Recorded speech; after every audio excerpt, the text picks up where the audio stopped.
personal on your app this week? Yeah. I worked on it a little bit. So, uh, what am I doing? I'm building a personal finance app. I think it's important for people to keep budget, and I tend to help people do that. And it's going on all right. I'm kind of picking up a couple of new technologies. Um, mostly, Like what? mostly like deployment related. Heroku. I was wondering like what should I build it on? Like what platform? Setting it all up, setting up microservices and letting them talk to each other, messages, queues, all that stuff. All Got that it. Got it. very very interesting stuff. Um, yeah, just building the basics. I'm gonna take. So I used to have a real estate app before. That was kind of purposed for the same reasons, for the same tasks as this one, but this one's gonna be more consumer driven, and I intend to open it up. Hopefully, in next 4 or 5 months, it's gonna be 4 or 5 months. ready for launch. Oh, nice. I hope at least. When are you gonna do a beta version before, or like a beta testing? For a closed group, maybe if we get enough users watching this show, and if they're gonna be interested in it, I'll let maybe like 100 people in and see the feedback in a Nice. closed group. Maybe that's gonna work. Let's see. It depends. If this thing picks up, then we're gonna see. But No, absolutely. Super excited. I'd be actually pumped to like put people on a list that are maybe fans of the show, if we get any, and have them submit feedback through comments. We can talk about it. Have a Yeah. segment on the podcast about how it's going. Like I'm a fan of live building businesses live. Let's say I'm watching a couple of business shows on YouTube, Yeah. and they usually talk about how it's going, what they're building. I've been lately watching Christian Guzman. It's like a fitness YouTuber, Mm. and so he has multiple brands surrounding businesses that he like the fitness, and so he has a YouTube show. He has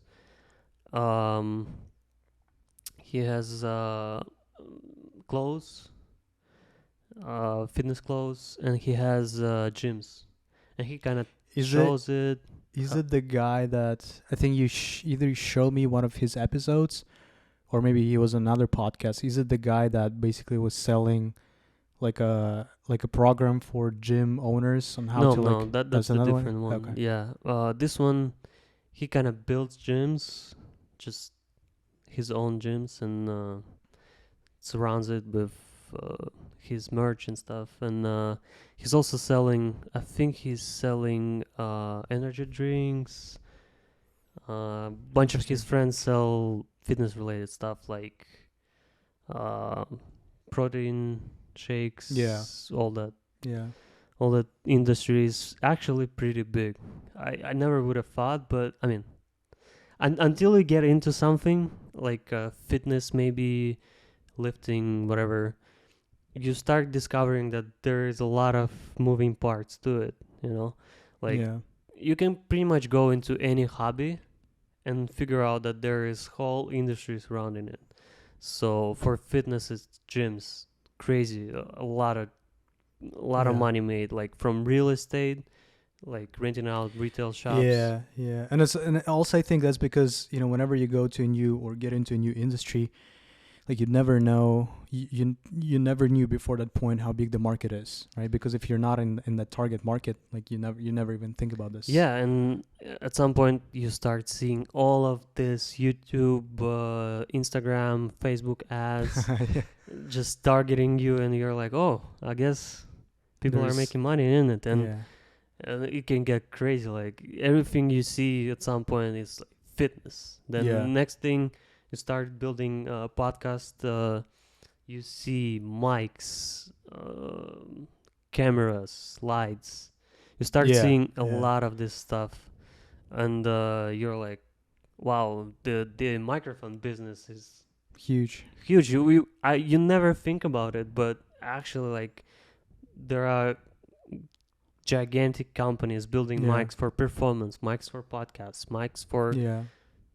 I don't know. And I think that's why, from like investors' perspective, whenever, for example, I look at any investment opportunities in different industries, that as a VC, what the first thing or one of the first things that we're looking at is how big is the market, because you would never, again, as you said, you'd never suspect like how could it be big or actually small on the other side, because some things might be trendy and you think, oh shit, everyone is talking about them, there's a huge market, but on the other side it could be actually small because it's still being realized. Like before the podcast, you were telling me about the mystery boxes or the Yeah, subscription subscription boxes. boxes. Yeah, That can it can fluctuate, right? So at one point, this business can be like the industry could be huge, and it can shrink super fast if it's out of trend. So you have to probably see how it was performing 5 years from now, how it's how it growing. is. Yeah. If it's growing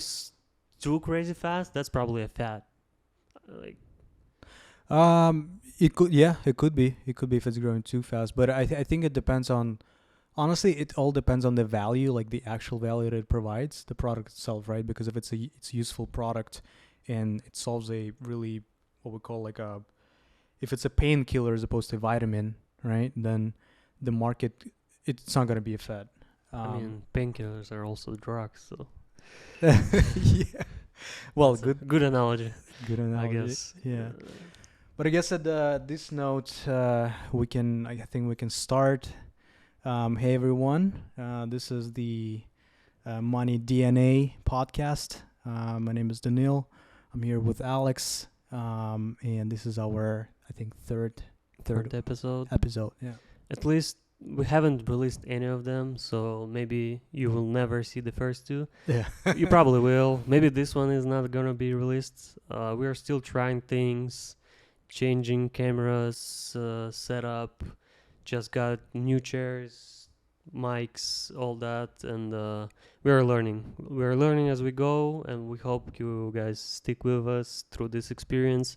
And we're happy to share our findings, our experience with you. Lessons and yeah. Yeah. So it's interesting how to set up a podcast. There are videos on it, but they don't cover its in too much depth, I think. Yeah.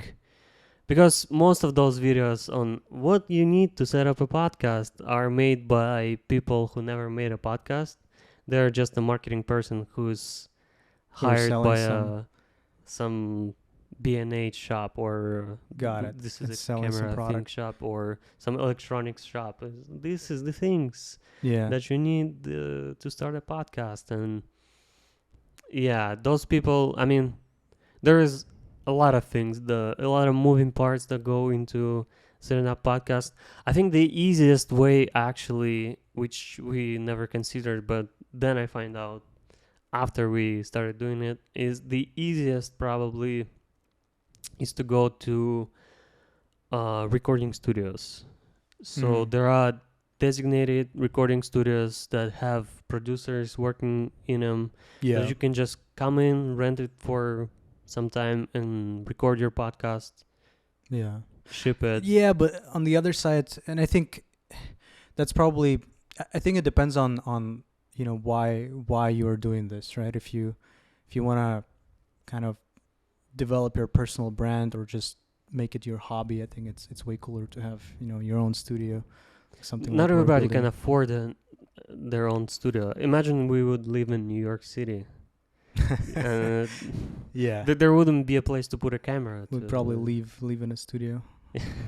Yeah, we'll probably leave. I would sleep on this chair. He would sleep on the other Yeah. one. We would pay 5,000 each for that. So not every time you can justify building a studio yourself. Even in LA, it could be crazy. Like we're Yeah. privileged to have an opportunity to be able to uh, have enough space to set up cameras, Yep. chairs, and all that. Yeah, no, I definitely agree. But it's a great experience, and I think, you know, I've never watched like those videos on how to set up a podcast studio or even equipment. So thank you for doing that part of work. But it is certainly interesting, and I think obviously like the mics and I don't even know what that magic box is called, but obviously like mics and all the equipment is probably the most important So part the of the magic system. box Daniel is talking about is the sound interface. Something you guys gonna discover you guys need Yeah. to connect your mics to, because there are USB mics that you could potentially connect straight to the computer, and that would simplify your life by a lot. Usually they cost a little more, and they're built in a different ways. So I'm not an expert on it, but from what I've read is the USB mic is usually gonna pick up way more sounds that are not your Mm. voice. So this is something that is called a think dynamic mic. And those are the best, I think, for recording indoors and for recording from multiple sources. So like you and me, and so you'll need a sound interface that will need to be able to receive two inputs if you're recording for two people. If at some point we decide to record with a guest, a third Yeah. person maybe, we'll have to buy a new sound interface. Mm. And that's so the sound interface, I believe it was $150, $170. All right, let's put it down because we have this board here. I think it'll be interesting. Yeah. So let's start from sound interface. That's Sound. definitely the first thing you have to buy, because otherwise you cannot even connect any microphones. How much was it? I think it's $170. We'll $170. All right. Okay. So that's one thing you need. It will come with wires and stuff, so don't worry about that. Second thing, of course, you need mics. So Yep. you'll probably need a dynamic microphone or two. If you're recording just by yourself, then skip all that sound interface stuff. You'll not need it. What you will need is a USB microphone, and that should be enough. Way easier to set up, record, listen. You won't even need like dedicated software, probably like plug it into voice memos or whatever, Yeah. and just record it like that. And then And how much were our mics? so I think these mics are Shure. I won't remember the name of them, but I'll probably put it down somewhere in the description. So these mics are Shure. They are the beginner microphones. I think they're like $59 a piece. 50? 59. Oh, 59 each. Yeah, so $60 each. Okay. So say $120 for 20. mics. So funny enough, you're probably not gonna need the arm for the mics at first. That's not that crazy. Yeah, as you guys probably saw in our, or I don't know if you'll always see, but in our first two episodes, we're holding mics with our hands, and it was work. It wasn't too comfortable, but it was fine. Yeah. You're probably not showing yourself when you pick up the board. Probably camera. cannot Yeah. No, see. I wanna Yeah, put all the stuff first. sure. So the next thing, the arms. So depending on how many mics you have, you might need as much arms. So one arm is, I think, 70 or $80. So you'll need two. So that's probably another 150 for So two. 150. Um, Two mic arms. So next thing you're gonna need is the something to hold your cameras, depending on Oh yeah. if you have your cameras or not.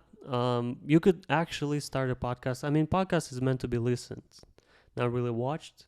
But we wanted to start straight away from video experience because we are dedicated. We're in it. We wanna delight our All in, baby. All in. viewers. All in, yeah. So the handles for the cameras, I believe you could buy one for like 20 bucks. Yeah, I So think so. Even less. in our case, we have three holders for our cameras. So that would be 60 bucks. You don't have to have three cameras. That actually not having three cameras will make your life way easier. If all you will need to do is to connect your Yeah. voice and your video feed.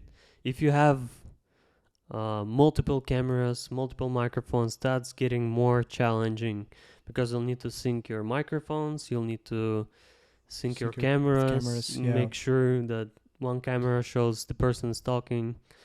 And I think it's worth noting that we are using iPhones as cameras. So we yeah, have we're iPhone 8, iPhone 11. 11, and iPhone 12.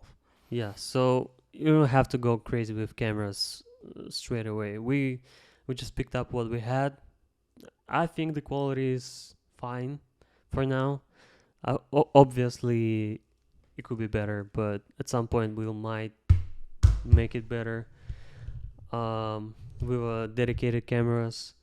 So how Yeah. much are we in so far?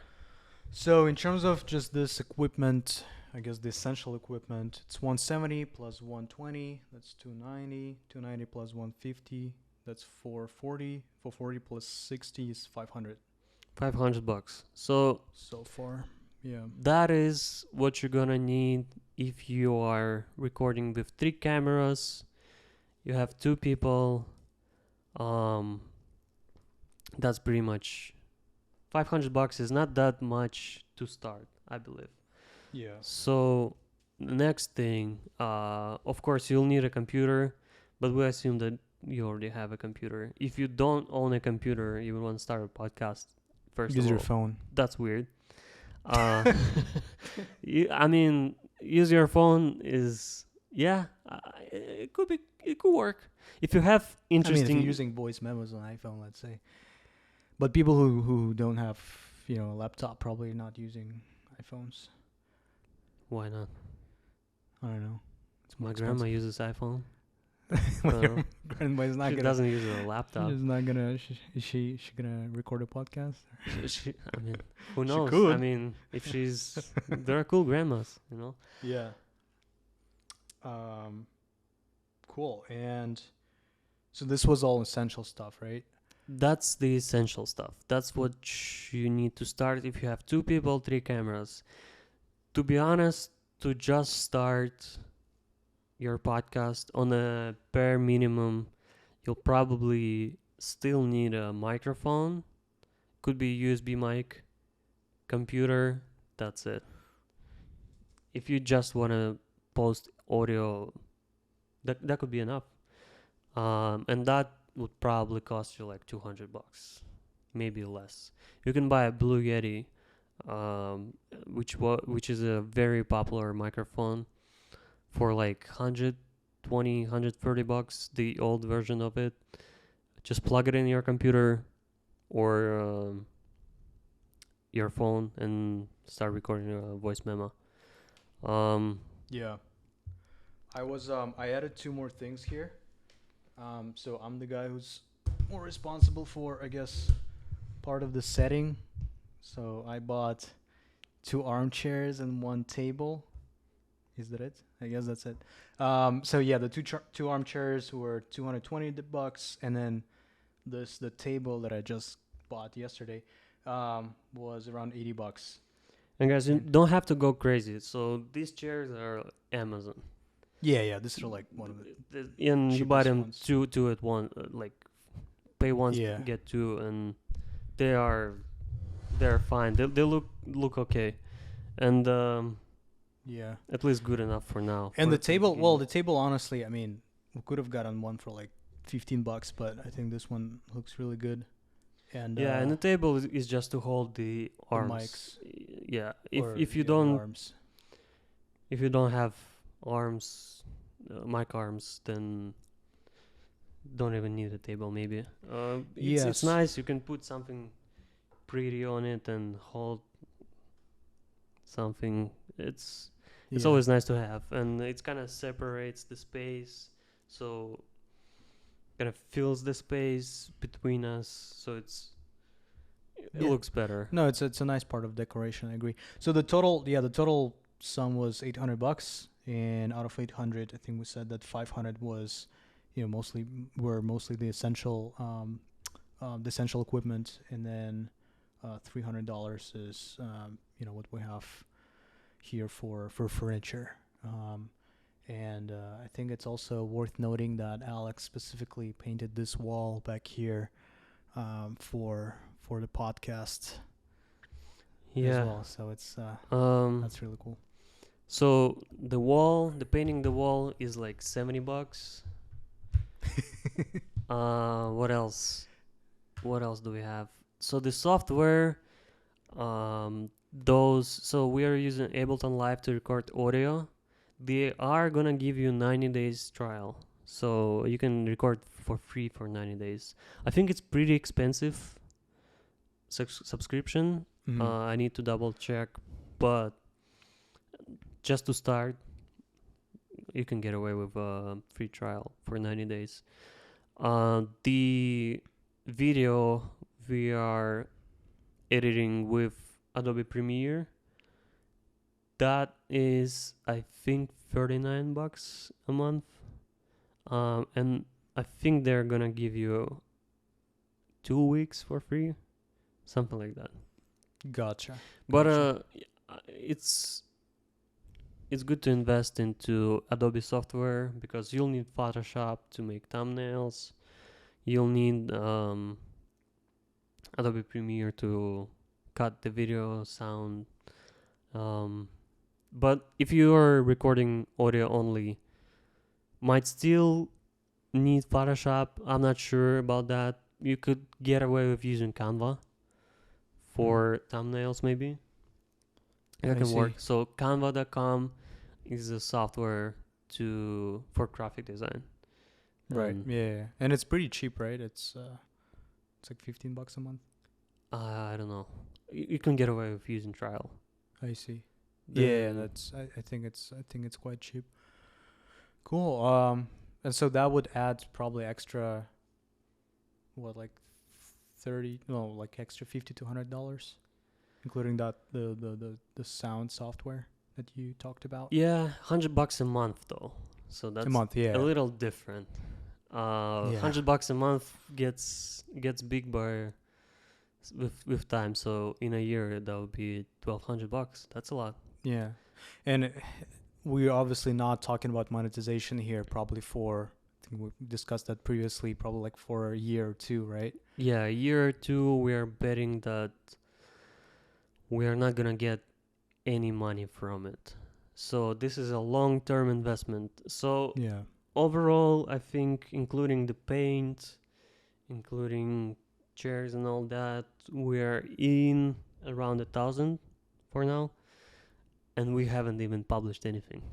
Yeah. So that's a little bit challenging to justify. And Yeah, I think if you want to make money out of the podcast, definitely, don't expect it to, expect to monetize it right away for sure. Like I think you have to have different type of incentives and motivations, behind starting a podcast. yes. So what would be our motivation? Yeah, I was actually gonna talk about it. Like, I guess we can talk about it as well, right?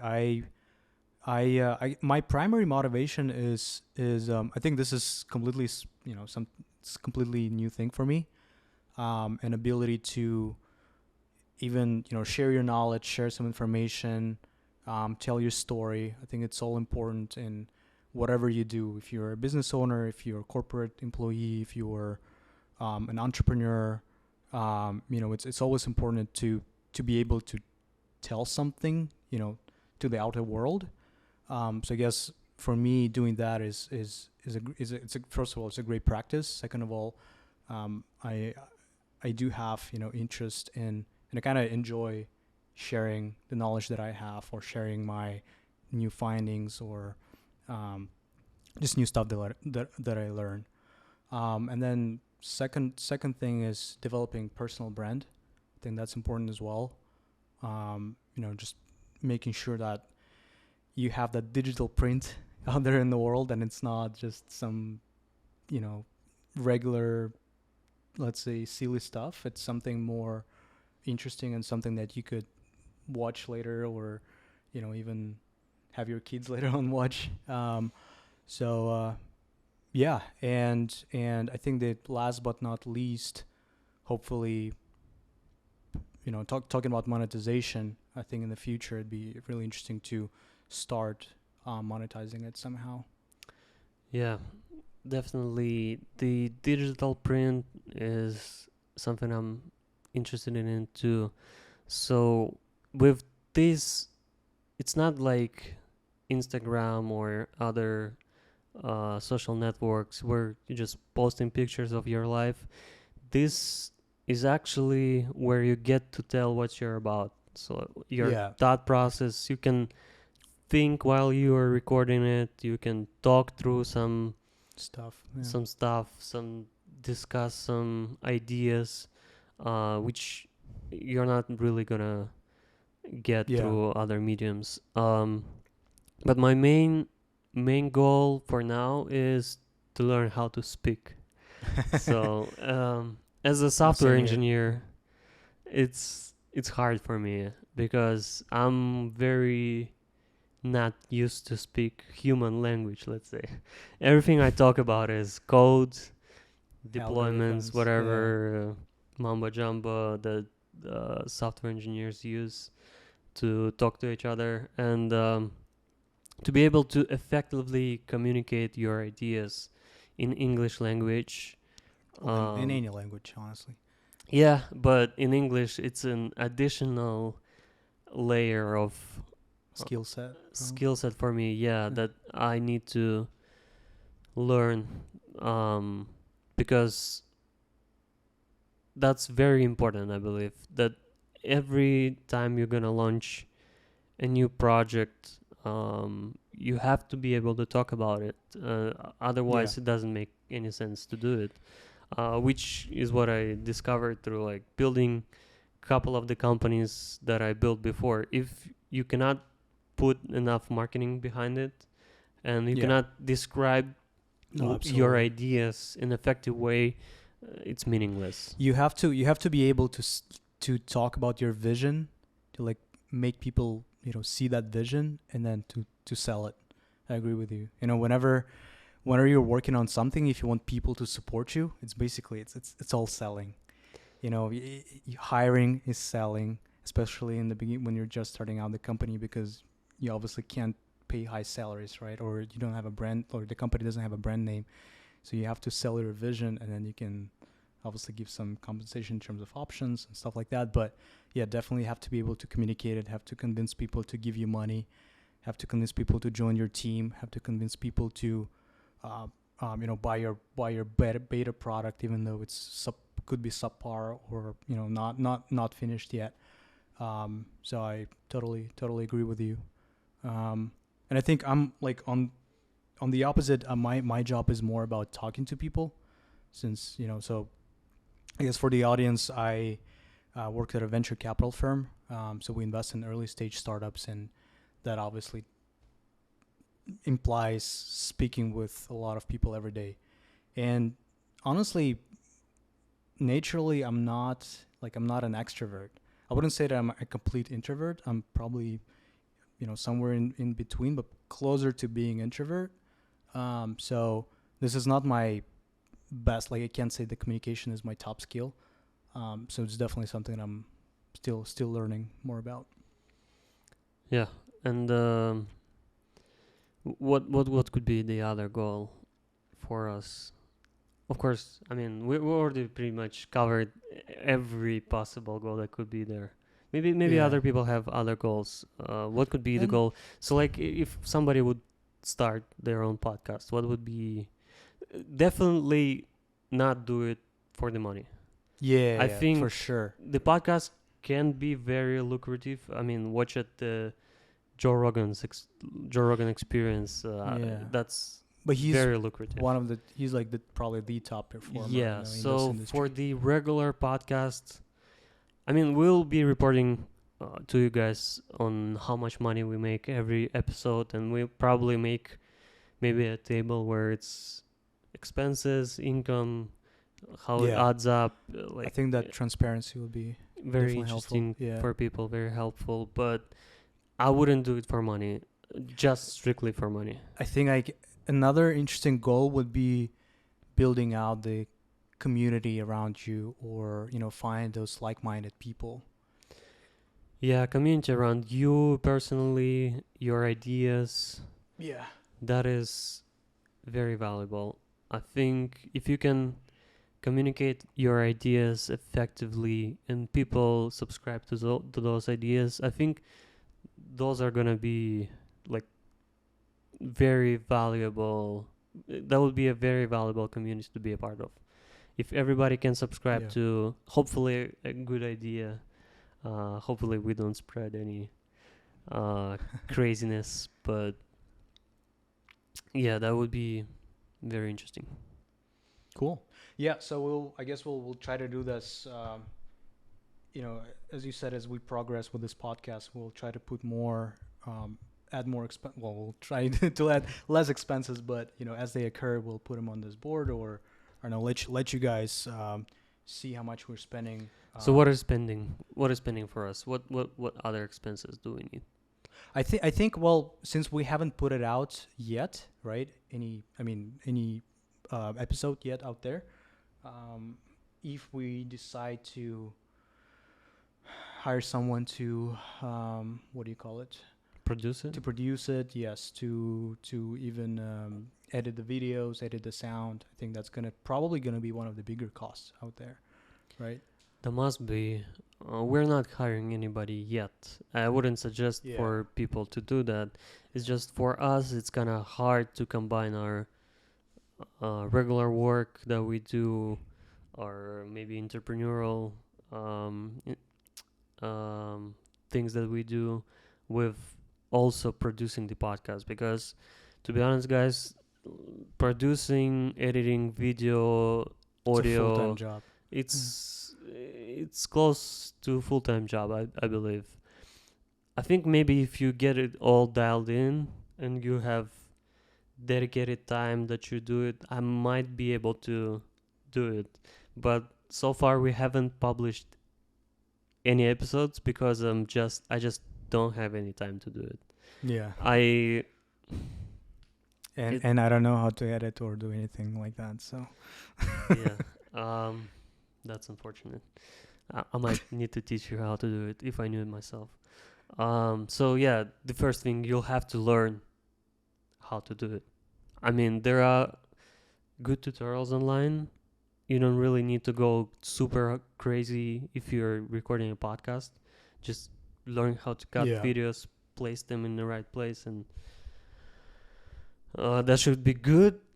Just still takes time, and those apps, if you're not used to them, you can press something that's Yeah, no, that's obvious. Yeah, I think it depends on how quickly you want to put it out there. Like if you want to learn how to do everything, I think that's pretty cool.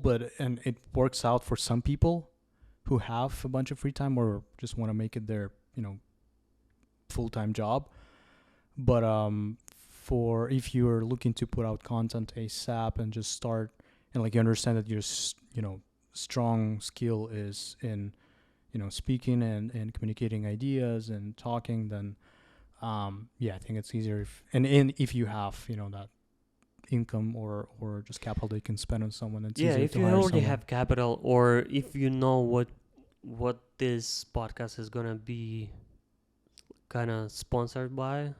Maybe your other activity is gonna be fitting into this podcast, and podcast Yeah. gonna be fitting in the other activity. It might make sense to just hire a producer or go to a podcasting studio. And That record it there. maybe if you are in a big city and you can record it, they're gonna record it for you and just get the final product, and that's gonna be much easier for you. But yeah, definitely consider hiring a producer if you have means for it. And they're also gonna be able to point out many of mistakes that we are probably still unaware of. Yeah. Maybe these mics are not recording in the right mode or whatever. Who knows? I guess we'll figure it out. We'll find out for sure.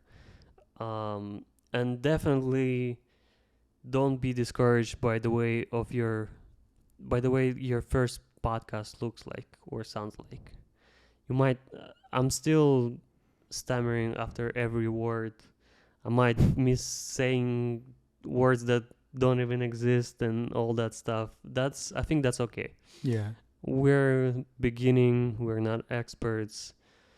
Probably Yeah. you're not either, so No, I that's agree. expected. I agree. I think it's all about like being consistent and putting out content.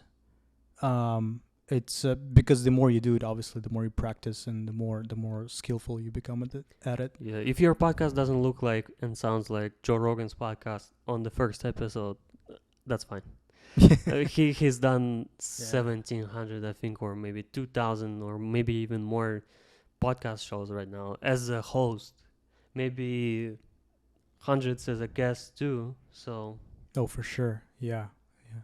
And yeah, like go watch all like any other, famous podcasts that were starting out at the point when they were just starting out, right? I guess the first couple of episodes and probably the first 10 would not be as great as they are today. For example, I told you I watched that one of the podcasts that you suggested me watching, and in their first episode they they even had some almost a random guy walked in the studio, and they like it was a like a pop-up interview kind of, and they did it on the spot. They didn't have enough seats, someone was calling them on a podcast. They even like answered the phone, so it was very chill, very relaxed, and right now they're big guys, so everyone starts from zero. yeah, and as we go, we get experience. You regret doing stuff that you did, or whatever. And hopefully, I cannot even imagine doing a show with like guests, call-ins, and all that stuff without a producer. So at some point, you might have to get a producer. Yeah. Um, For call-ins and all that, I cannot imagine. That there must be even live producers. So not just somebody that edits your videos and sound. Somebody live in the studio recording. So yeah. Yeah. No, totally. Cool. Well, this week has been, today's what, May 15th? I'm not sure. Anyways, yeah, I think we're around May 14th or 15th, but the last week has been crazy because there was a stock sell-off. I think we have bottomed out. We're not sure about that yet. There was a great sell-off, especially related to tech and growth stocks. You can probably talk more about crypto, since I'm not too much familiar with that. But this week has been crazy. So Yeah, the crypto markets, it's been crazy. So the biggest event that happened this week was Luna and Terra UST completely failing. Just horrible. So what happened was there was an attack, I believe, on Terra USD, and what Terra USD is a stable coin. So what stable coins do, it's the value of one crypto coin is tied to a value of a dollar, and they kind of support that one-to-one ratio with different means. And so the way the Terra USD did it, it was by algorithm. And so it would have a collateral assets that would mean to support the USD peg. The one-to-one ratio is called the peg. Yeah. So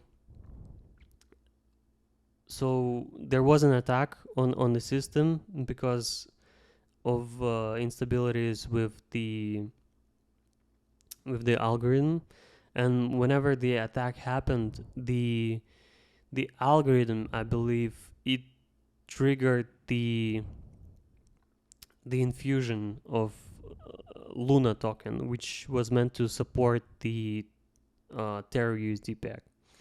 So it generates the Luna tokens. I haven't really figured it out completely, but I'm Yeah. telling you how I understood it.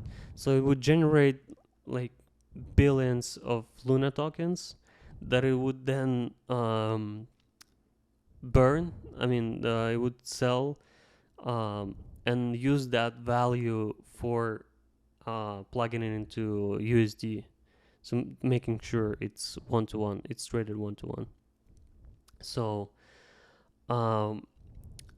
so when that happened, the Luna token just dove crazy. So What was the, how much did it go down by? 99.99%, I Yeah, so believe. was it at like around $1, last week, or I mean the beginning or the end of last week, and I then think it went was down more. It was more than. to like 105 or something like that, right? No, I mean the Luna is not a stable coin, so Oh, I okay, think it okay, okay. was $20. I might Oh, be wrong. $20. Yeah, and it Wow, went to pretty much zero right now. that's I crazy. might be wrong with the $20 What was the mark. market cap for Luna? Market cap was $40 billion Wow. for the Luna, and right now it's hovering somewhere around $1 billion. But the value of the token is much lower. It's not 40 to 1. It didn't dive 40 times. It dove much more. So, but the reason the value of the token is much less right now, because there used to be, let's say, 1 billion tokens in the circulation. But since the peg broke, they just generated like 4 billion more, let's say. I see. And so that also like um, dilutes everybody Yeah. in the market, and so that's why the valuation dove so much, and everybody started pulling out. Like once it unpacked a little bit, everybody started pulling out, which generates a run on the like called a bank run. Um, so they are not able to provide you with as much liquidity as they promised you with, and then like everybody trying to Get get their money away. out Yeah, of the system. Yeah, I and guess the and that kills it even more. yeah, because like people start panicking, and I mean that's how like sell off in general starts, right? Like, let's say you have some trigger events, like if we're talking about macroeconomic data, such I would say indicators like CPI, right, that indicates inflation, or your unemployment rate.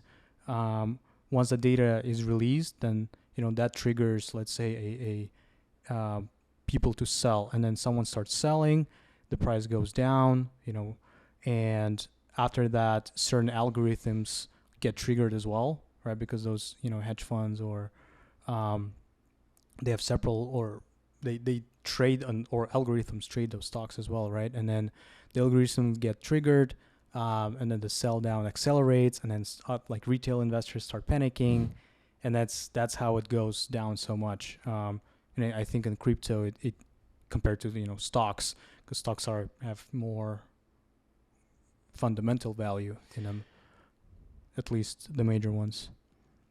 That's But what I'm trying to say is like arguable. crypto is able to, as you said, like sell off way quicker. Yeah. So the other thing is, whenever that happens in public markets, the exchange can hold trades.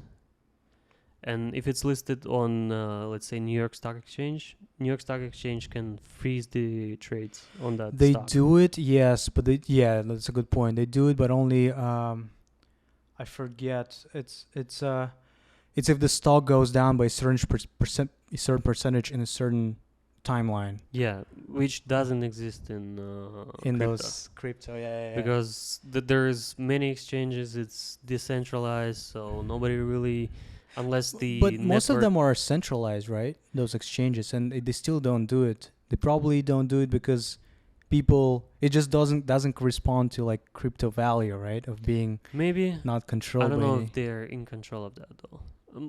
They might be. I might be wrong, but they might be in control. But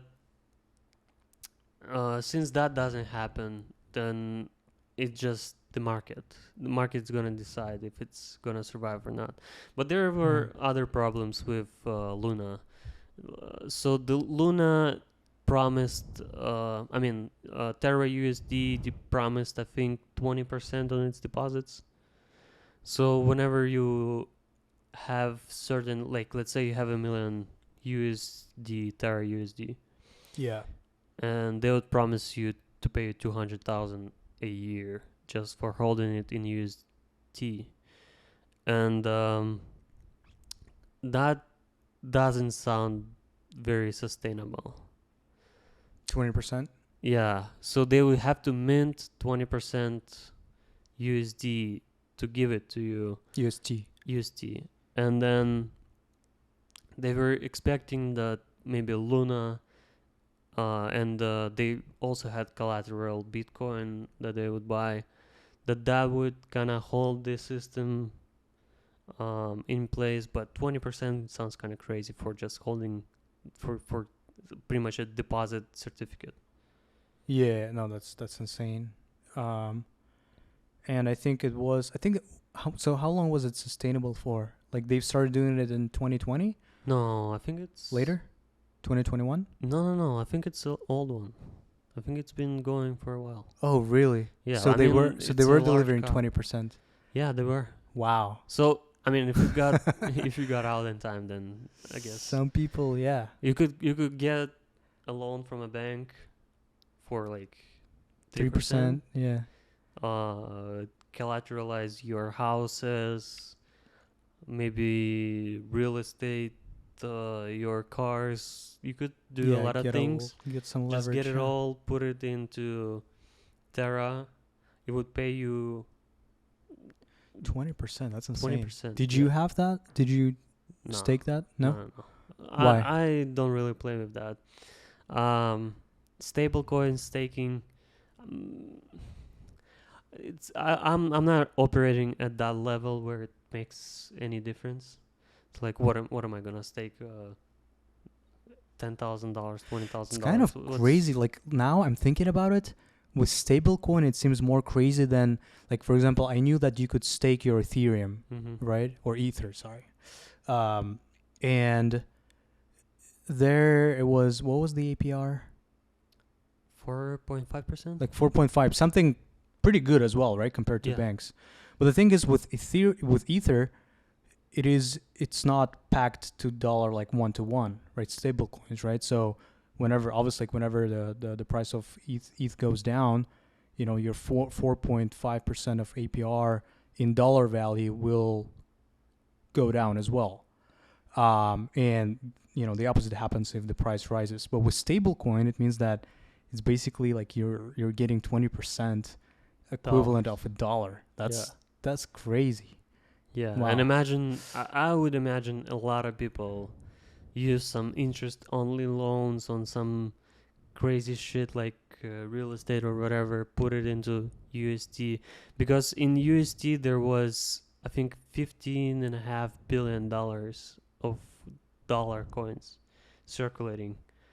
So I would imagine that, like, you don't just materialize $15 billion. That must be collateralized by some assets. It's just not just retail people just putting $1,000 in, like driving it Yeah. up that high. So there must have been a lot of bankruptcies. I mean, I already Yeah, I heard can't even imagine a bad lot of stories. reports of people like deleting themselves. Yeah. So that's No, that's super sad, and unfortunately, that what happens a lot in this type of crashes. yeah. For sure. So if you look at it from standpoint of 20% unsustainability, like people getting in, paying for other people, that kind of sounds like a Ponzi scheme. Ponzi scheme. Yeah. I don't think it was intended that way. I think the intentions were pure, but it still sucks. Yeah. You cannot really tell looking from outside looking in if you're a retail investor or even if you're a sophisticated investor that it is a Ponzi scheme until it breaks. I don't know. Maybe you Yeah. can. I don't see like it's a No, I it's a mean, stable coin. I mean, yeah. if you don't look too far into it, I mean, there's a lot of stable coins. Pretty much none of them unpegged before. I don't think, and that's kind of crazy to. They would, I guess, experience. they would still go below or above $1, right? Those like other stable coins, they'll be like could be worth 98 cents or let's say $1.03. Yeah, and it doesn't really mean much. Yeah. If the stable coin 2-3%. stays Yeah. at $1, it doesn't mean that it's actually pegged 1-to-1. So that's what I learned from this actually. So like you'd expect, so initial promise of stablecoins was they'll get your dollar, they'll put it in a bank account, they'll issue you $1 of stablecoins, and you would be able to trade it on blockchain. But right now it comes out that most of those. So first of all, I don't know about you, but I don't really trust banks that much. And so One of those guys I'm not saying it that way. It just keeps his money under mattress. under my Ethereum wallet. Yeah. But when the, let's say, so there are stable coins that claim that they're 1-to-1, always solid, always deposits, certificates of deposit, like 1-to-1. At least it's not cash, but of course it's not cash, but it's at least 1-to-1 money in the bank. Other stable coins are gonna take your dollar, give you $1 of stable coins, and then use that dollar to like issue a bond to a company or to federal government, or just Yeah. deploy it somehow. They're not just sitting looking at your dollars and just Right. They're giving out loans or giving out loans, issue investing bonds, as you in businesses, maybe assets, maybe buying bitcoins with them like Luna did. I don't know if banks do that. Hmm? They wouldn't. I mean, do you think banks would do that? Like invest in high risky. They wouldn't assets? invest in high risk. I'm not talking about banks now. So Oh, what I'm talking about is Tether. Oh, okay. So Okay. Got Tether, it. Yeah. Sorry. there are reports that these people are buying bonds Yeah. using your deposits. So And not even like high. What do you call it? Like high graded bonds, right? It could be. I don't know about that. There's a non. Yeah, because I think I saw an article where they would buy some bonds issued by China as well. So the Tether is Hong Kong company. Oh, they're Hong So Kong. that's Okay. kind of expected they would invest. Are they? Do you know who they are run by? I think those guys are Americans, Americans. Okay.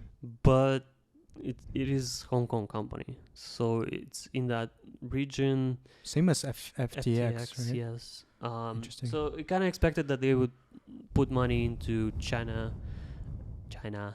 and that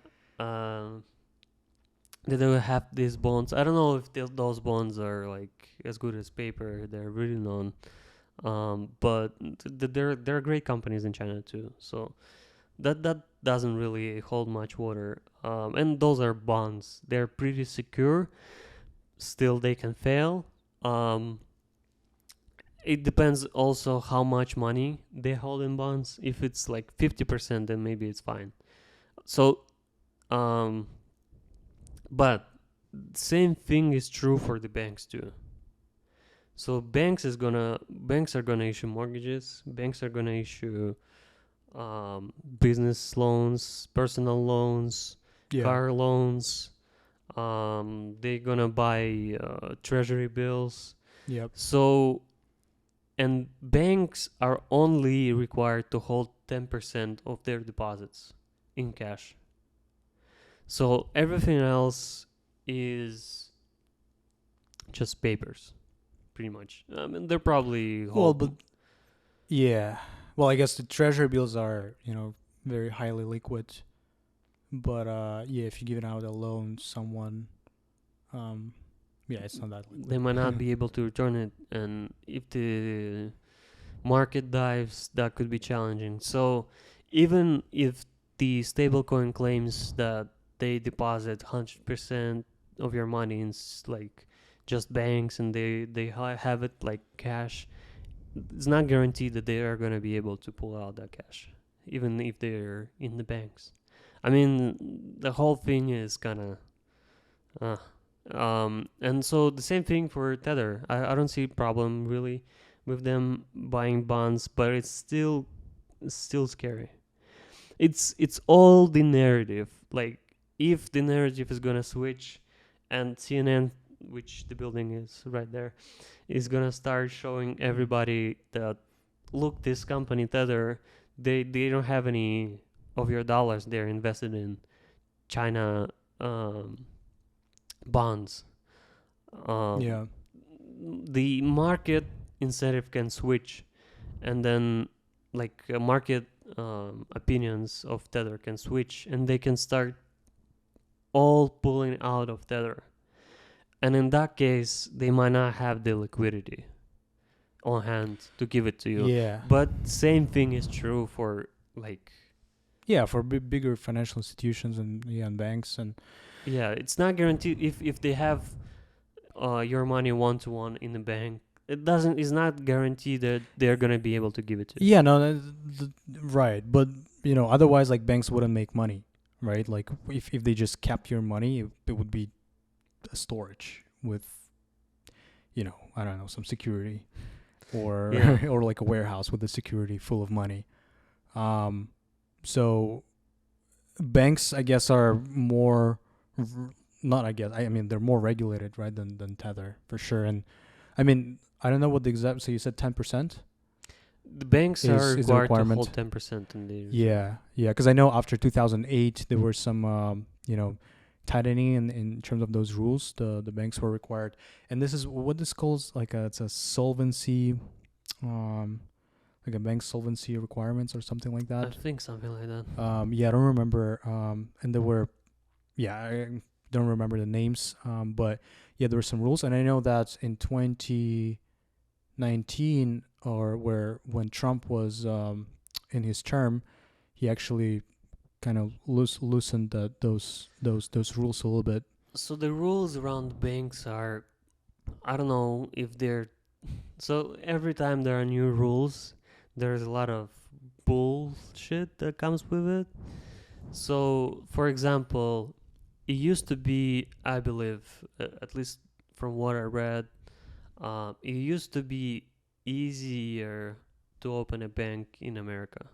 Hmm. Right now, it's almost impossible. Huh.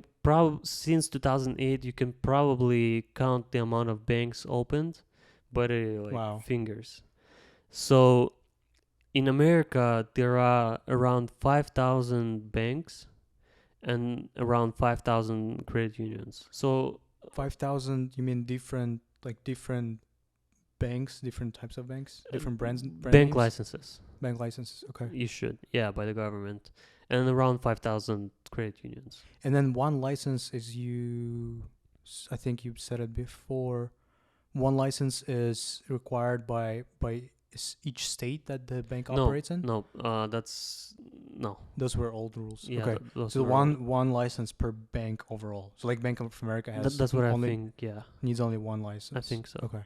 And so funny thing is, not so funny, but interesting thing is, we can only put banking, or national in your company title if you have banking license, which is interesting. So, and every state has its like list of words you cannot put in your title unless you have a banking license. So somebody cannot just open a like Alexi bank if they don't have a license. banking license. Yeah. So that's besides the point. And so there is roughly 10,000 banks in America, banks and credit unions, and since 2008 there may be like 20 new banks, maybe, not even, probably. Wow. And so yeah, since that happened, so I don't know, like, does it benefit the everyday person that has deposits? I don't know. If there's no new banks, all the old people that were screwing people in 2008 are still owning banking licenses, and nobody can open a new one and challenge them. Is that good? I don't know. So in general, I read it takes around 3 to 5 years and $5 to $10 million in lawyer expenses to open a bank right now, and you might not get approved.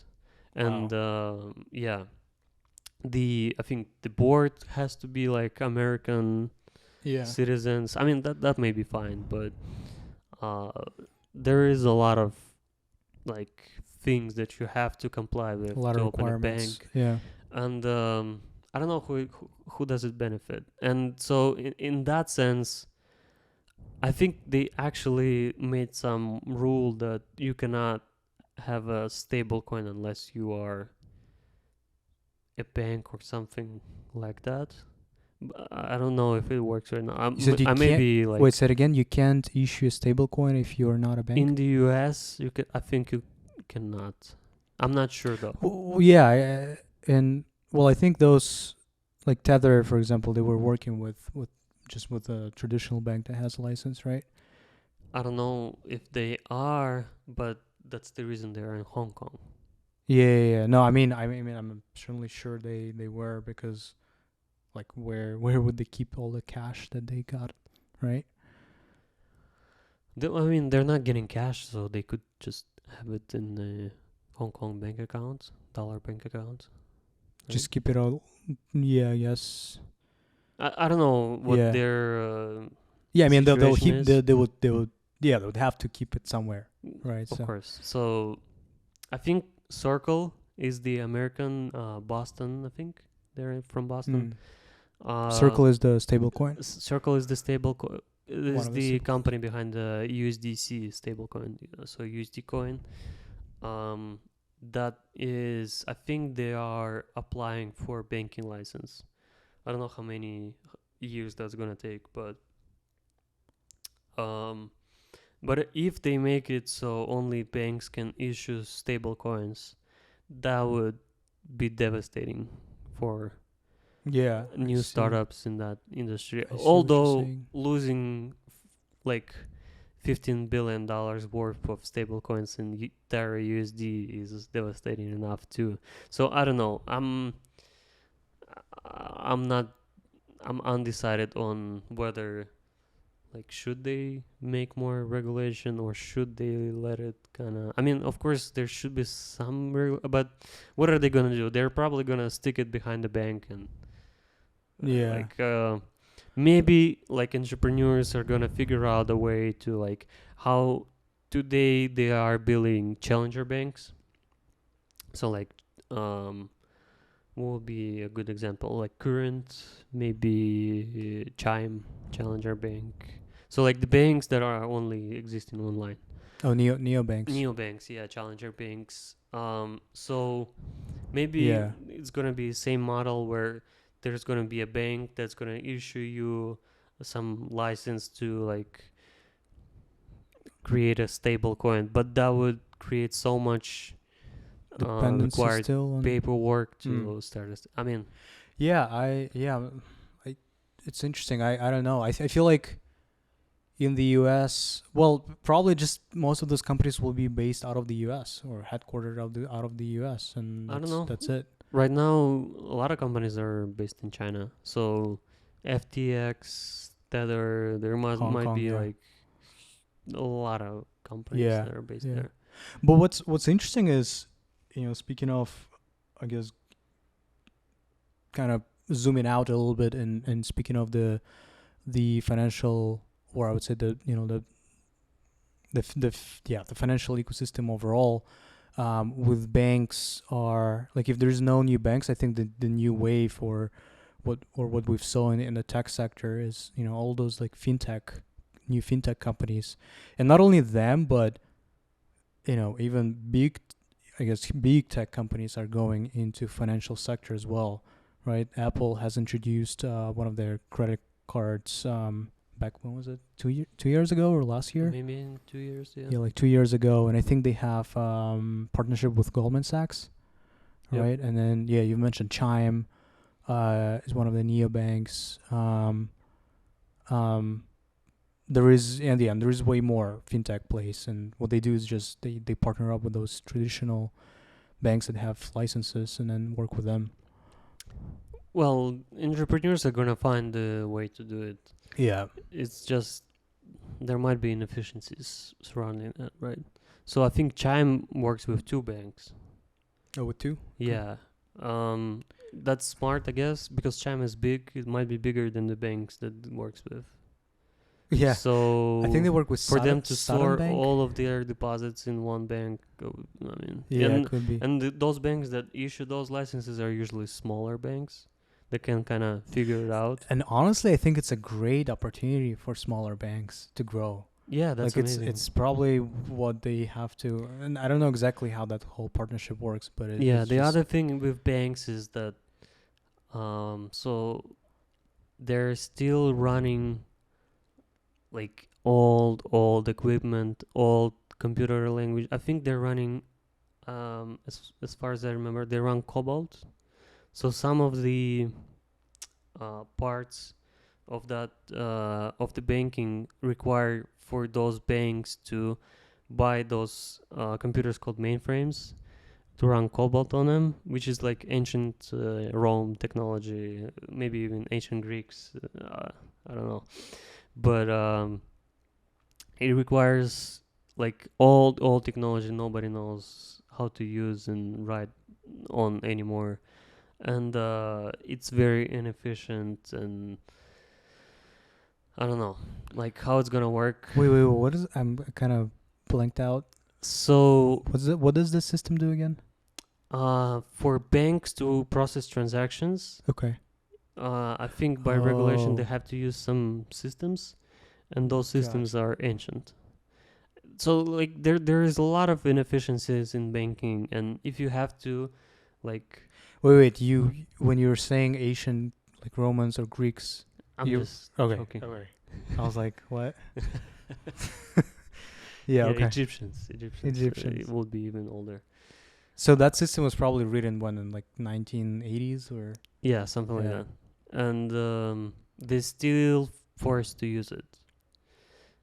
So if all of those financial companies have to become banks and have to like do all that stuff, that's Archaic. bringing archaic things into startups. I don't know if that works well. Yeah, yeah. I mean, that's the whole thing. Like, it's, I guess, whenever you are trying to get into industry and to innovate in it, you either have to, start everything from scratch, build out from the very beginning, or you build on top of what exists already, right? Or build around it. And it is better to start from the very beginning and to, I guess, in terms of the inefficiencies, right? It's better to start everything from scratch and build it more thoughtfully and just in a more innovative way, but it's gonna take you forever, right? But then when you can just go around the system and work with archaic ways and try to innovate on top of that, that's just way faster. So I think the path forward is gonna be we're gonna use those banks as like storage facilities for digits in the bank Yeah. accounts of those huge like stablecoin corporations or decentralized stablecoins, whatever. And all of the money is gonna just move on blockchain. It's much more efficient. You can innovate much faster. Um, some of the blockchains are like you can process thousands of transactions within a second. So I think that's the Almost future. free. Yeah. Yeah. No, for sure. I think I don't know, as much as you do about this whole industry, but I think yeah, that I guess that's where the trends are going, right? That it's just a matter of time and how much government can resist. And even looking, if we're speaking of the crypto market, right? Looking from where we moved or how much we moved from 2017 to this point, where when the last Bitcoin crash was pretty huge. Like there, it dropped from 17,000 to 2,000, 3,000. no, I think a little bit more.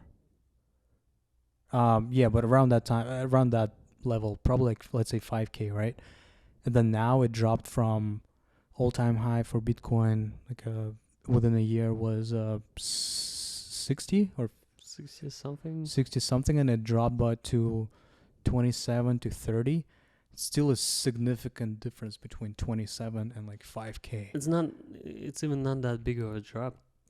Also, like No, the drop was 50%. I mean, yeah, it's 50%. it's kind of big, but Yeah, but compared to I guess when it was in 2017, it's nothing. I mean, most of the stocks dropped more recently. I mean, Like- S&P dropped by what, almost it's almost 20% from all-time high. But the tech stocks, Tech stocks, yeah, and that's SPACs. don't even start, obliterated. man. Mhm. Yeah, but another interesting point that I wanted to mention, I guess, in terms of the Bitcoin price, in 2020, right before the COVID happened, or once we were going under lockdown, I remember the Bitcoin price crashed as well. I think it was at 10K and it dropped to like 4. And I remember that day because it was a friend and he was like, "Oh shit, we have to buy it." And if you think about that price, it was also a drop of almost like 50%. So I think it was at 10K at that time, or like 9K, and it dropped to like 45 to 5,000. So very, in terms of percentage drop, very similar to what happened now. But like look at the absolute value of the Bitcoin dollar value. It's very significant. But yeah, talking back to stable coins, if anybody's still following what we're talking about, we got maybe too into depth of banking system and all that stuff. Yeah. So after the Terra USD dropped, it was people were very worried that Tether is gonna be the next one, and so far I've seen around $5 billion left Tether blockchain. So 5 billion. 5 billion. So the market cap of Tether used to be 83 billion dollars, and right now it's around 77, 78. So $5 billion were evacuated efficiently. So they were able to cover 5 billion, which is a huge run on the bank. Yeah. That's almost like 7%.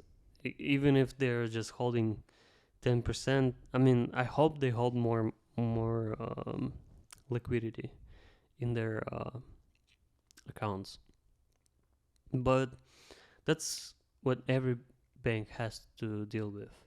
Like whenever there is panic in the market, even the regular bank has to maintain certain liquidity when, so like in Russia there is a war, and then there are like hundreds and thousands of people are lining up behind the ATMs, and the bank has to be liquid enough to provide those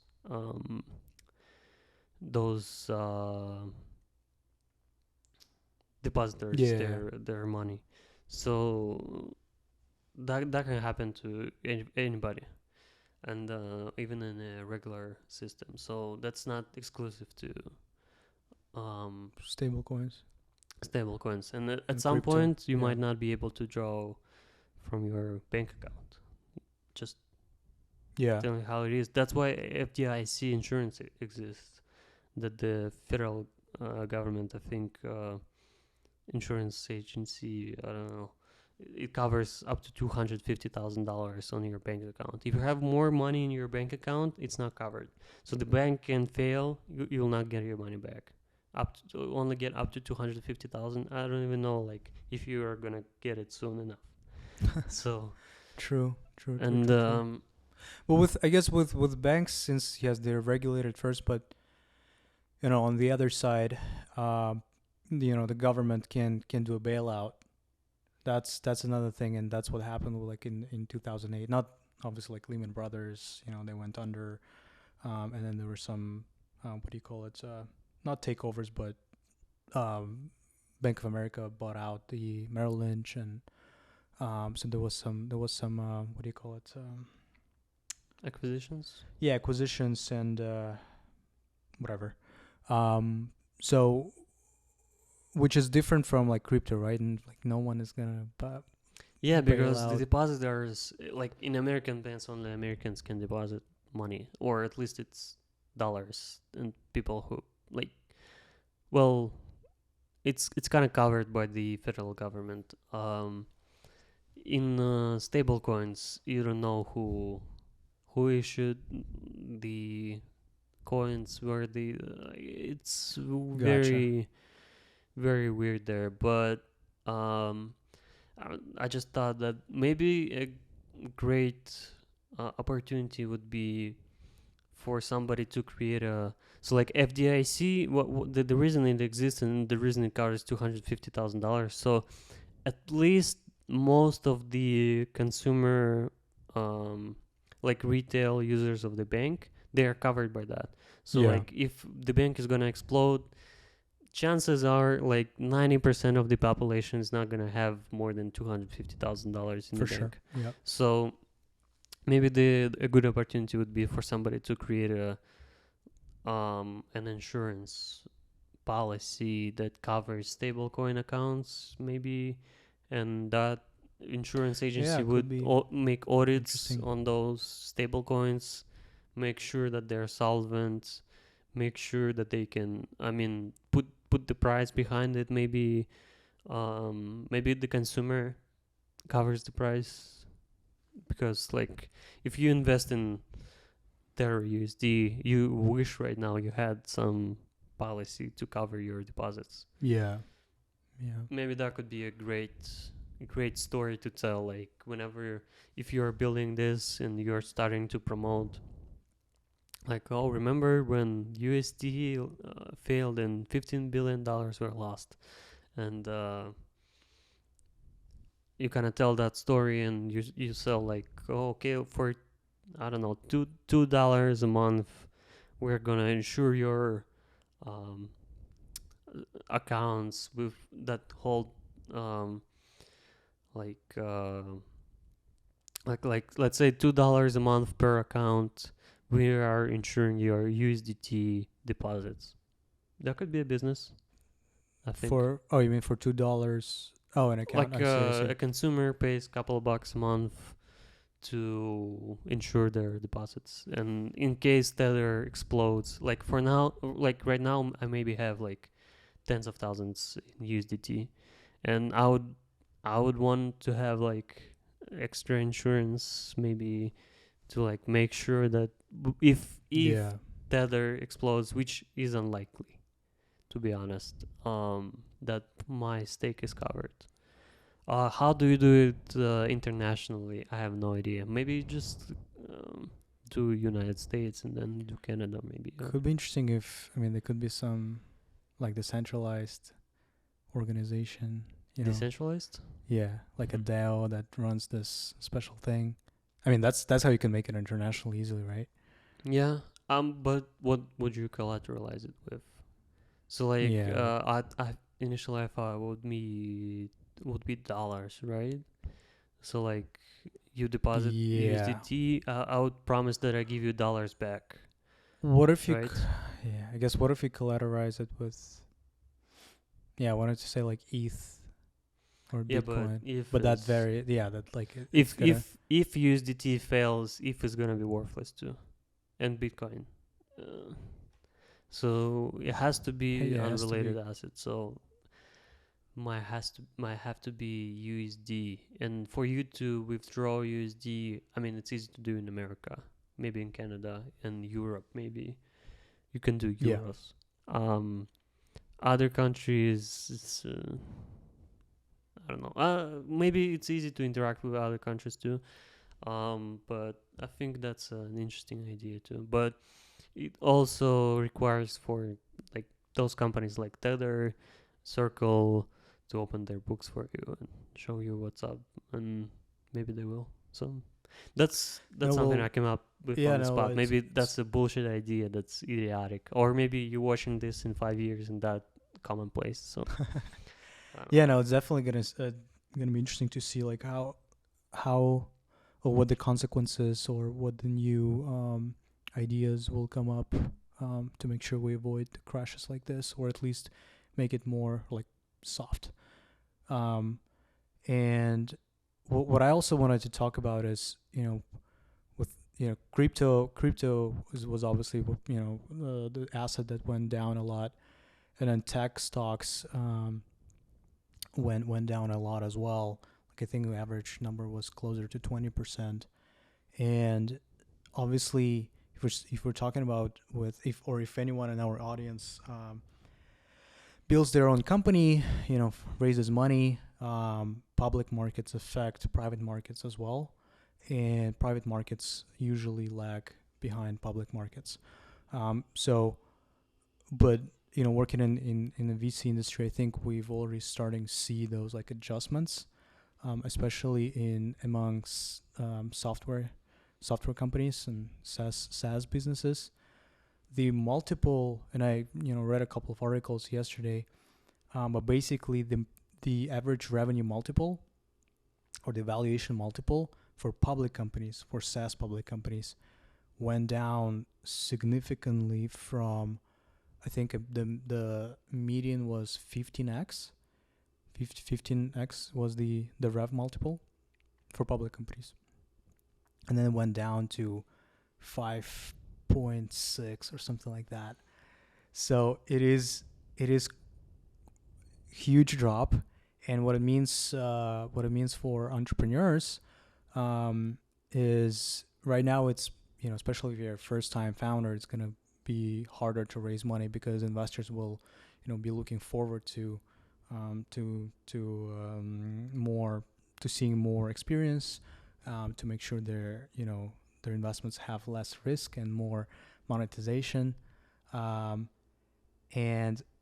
an interesting way to think about it is, so let's say if you raise your company at $1 billion valuation, and if an average multiple was 15x, it means that your revenues were closer. Can you help me out here with the math?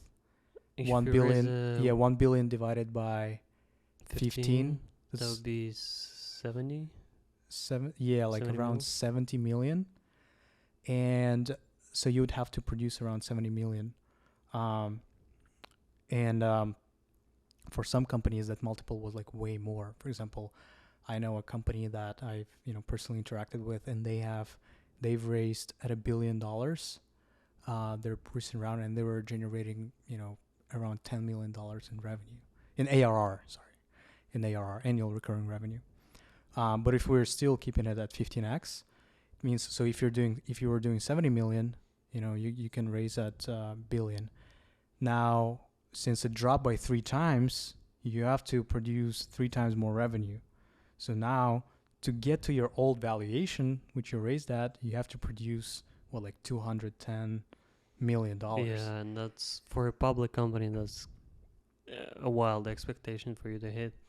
Yeah, and obviously, VCs are looking, or investors in early stage and late stage specifically, they're looking at those valuations and late stage effects, early stage, because for early stage founders, investors, they're looking at multiples, return multiples of 30 to 100x, and so they need to invest at lower valuations. So if the late stage valuations have adjusted, early stage valuations will be adjusted as well. And right now, basically what I'm trying to say is that founders will raise at way lower valuations, probably more rational, more reasonable. And some founders will have to take new money at, basically have to do a down round, take money at a lower valuation. And now it's, I guess the season starts where you have to prove that you can monetize your product, where you actually have to sell the product, gain users. Yeah. The fundamentals is gonna be way more important. Yeah. I heard the Series B, C companies, in SaaS, they could raise money at 100 times ARR. Yeah, they were. Yeah, but those are cases startups, like so they can they're expected to grow super fast. Some seed companies were raising at 100x. Seed company can have no revenue really. Yeah, they may have. So that's not the actual comparison. You cannot make Series A. It's like hyper growth. Yeah, So- but if you think about, okay, but using that logic for Series B or Series C company, those companies are Series B or Series C just because they're raising third or fourth round. It doesn't mean that they have huge revenues either. Yeah, that's true. But at least you're expected by the To time have- you're raising Series B, C, expected to have revenue and proven track record and all that stuff and proven product market fit. Yeah, that's but where you start expanding. I'm not raising money anytime soon. Hopefully, coming back to the very, very beginning of this podcast, since I'm building an app, and by the time maybe I build it, the market is recovering and it's all better, nicer. Maybe you guys participate in the beta and you give me feedback that I can maybe give to investors, and we can go through that experience with you guys. So For sure. for And I think it's gonna take around year and a half to 2 years, for the market, to get into the bull market again and to get but investors. nobody comfortable with should investing. take this as a investment advice. Oh yeah, definitely not Let's financial just, advice. get that out of the way. And yeah, guys. So we're gonna continue sharing our thoughts about starting a podcast, our thoughts about personal achievements, financial news, and maybe we can start diving deeper into personal finance, on how to manage your own debt, income, spending in this environment. Because guys, prices are going up crazy, rents, all that Yeah. stuff. Inflation is Wages are crazy. not catching up. It's a troublesome environment, and we all need to learn how to better manage our personal finance, even if we are making a lot of money. Because the worst thing is, whenever you are making a lot of money, it's very easy to overspend. At least when you are not making any money, you can just make a little bit more and you'll be fine. Find a second job or whatever. Yeah. But yeah, we'll keep talking to you guys and to each other about that. And I think it's going to be interesting if, obviously interacting with your audience is important. So if you guys have any suggestions or have any questions or suggestions for topics to discuss, that'd be useful as well. yeah. Thank you guys for watching this episode, and like, subscribe, follow, do everything. Share it with your friend if you like it. If you don't like it, fuck it, share it too. Yeah. Yeah, and I guess we'll see you in the next episode. Cool. Thanks everyone. Thank See ya. See you.